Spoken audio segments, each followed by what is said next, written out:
తిరుమల తిరుపతి పవిత్రను కాపాడే దాంట్లో కూటమి ప్రభుత్వం చాలా కట్టుబడి ఉంది. కానీ నిన్నటి రోజున ఒక ఆయన ప్రెస్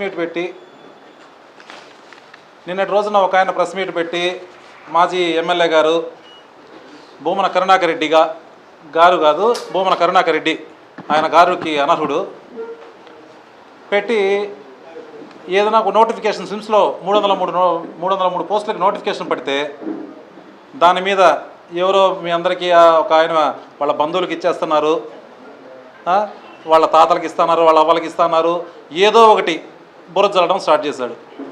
వీళ్ళకి ఏదన్నా ఒక నిరుద్యోగులకు ఉద్యోగం ఇస్తామంటే వీళ్ళకి ఒప్పదు.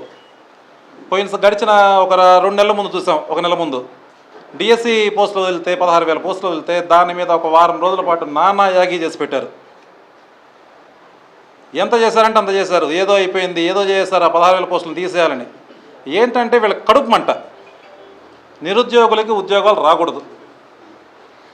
ఎటువంటి పరిస్థితుల్లో వాళ్ళు ఏమిటంటే చంద్రబాబు గారు కానీ, లోకేష్ గారు కానీ, పవన్ కళ్యాణ్ గారు కానీ ఎక్కడెక్కడో దేశ విదేశాలు రోజుల తరబడి తిరిగి కంపెనీలు తెచ్చి ఎక్కడెక్కడ యువతకి ఉద్యోగాలు ఇస్తుంటే వీళ్ళు ఆ ఉద్యోగాలు రానియకుండా ఏదో ఒకటి అడ్డుకోవడం. వీళ్ళకి యువతకి ఉద్యోగాలు రావడం ఇష్టం ఉండదు.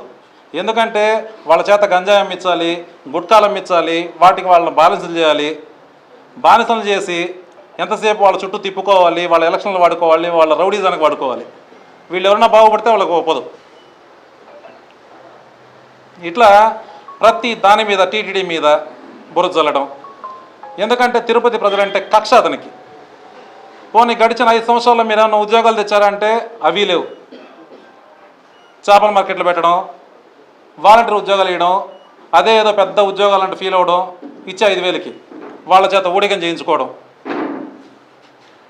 మేము ఈ డాక్టర్ పోస్టులో లేకపోతే సిమ్స్లో ఉన్న పోస్టులన్నీ భర్తీ చేయాలని, రోగులకి మెరుగైన సేవలు అందించాలని చెప్పి కొత్త పోస్టులన్నీ వదిలి యువతకి ఉద్యోగాలు ఇస్తుంటే వీళ్ళ వల్ల కాక, అది కరుణాకర్ రెడ్డి వల్ల కాక అల్లాడుతున్నాడు. ఎందుకంటే తిరుపతి ప్రజలన్నా, రాయలసీమ ప్రజలన్నా అతని కక్ష. 2 సార్లు చైర్మన్గా చేశాడు, ఒకసారి ఎమ్మెల్యేగా చేసావు. నువ్వేమన్నా ఇచ్చావా? ఒక్క పోస్ట్ అన్న టీటీడీలో ఇచ్చావా? సిమ్స్లో ఇచ్చావా?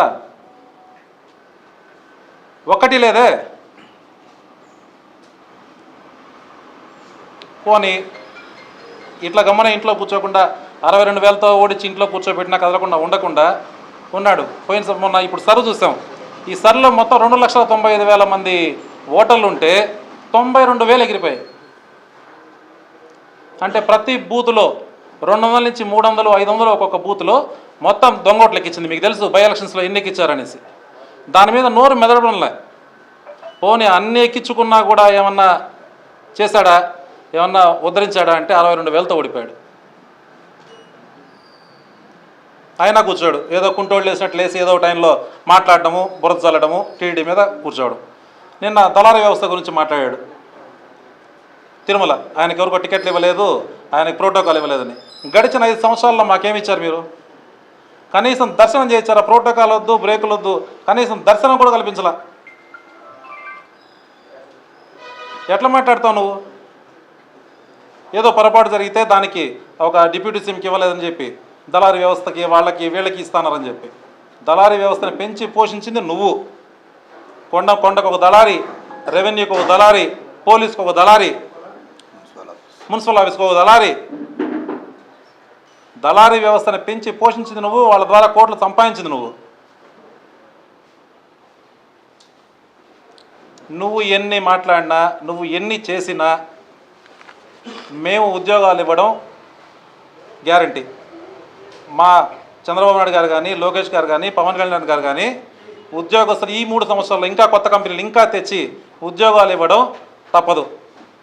యువతకి వాళ్ళని మెరుగ్గా వాళ్ళ భవిష్యత్తుకు కానీ, వాళ్ళ కుటుంబ భవిష్యత్తుకు కానీ వాళ్ళకి మంచి ఉద్యోగాలు ఇచ్చి వాళ్ళని ఉన్నత స్థాయిలో పెట్టడం గ్యారంటీ.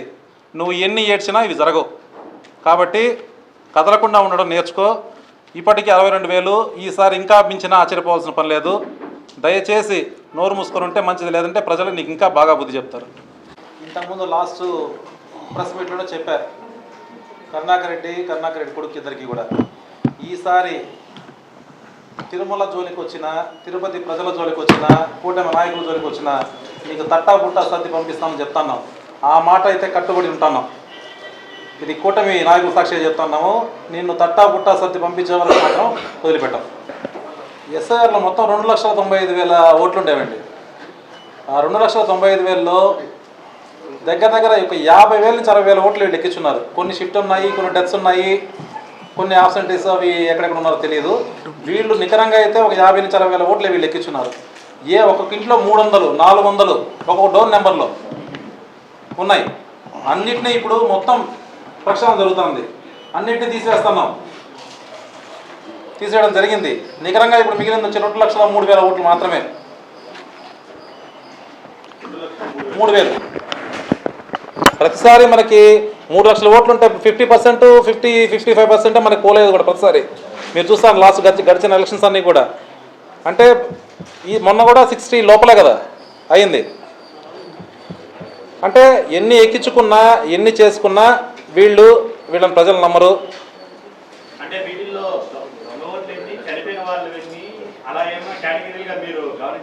గమనించామండి. 24వ తారీఖు లిస్ట్ ఇస్తారండి. ఒక 5,000 డెత్స్ ఉన్నాయి, ఒక మొత్తం 38%, అది 62% మాత్రమే వజులు ఉన్నాయి. ఒక 5,000 చేంజ్ డెత్స్ ఉన్నాయి, 50,000 చేంజ్ షిఫ్ట్స్ ఉన్నాయి. ఇంకొక ఆబ్సెంటీస్ వచ్చి ఒక 30,000 దాకా ఉన్నాయి. మొత్తం 90,000 టోటల్, 92,000 టోటల్ 24వ తారీఖు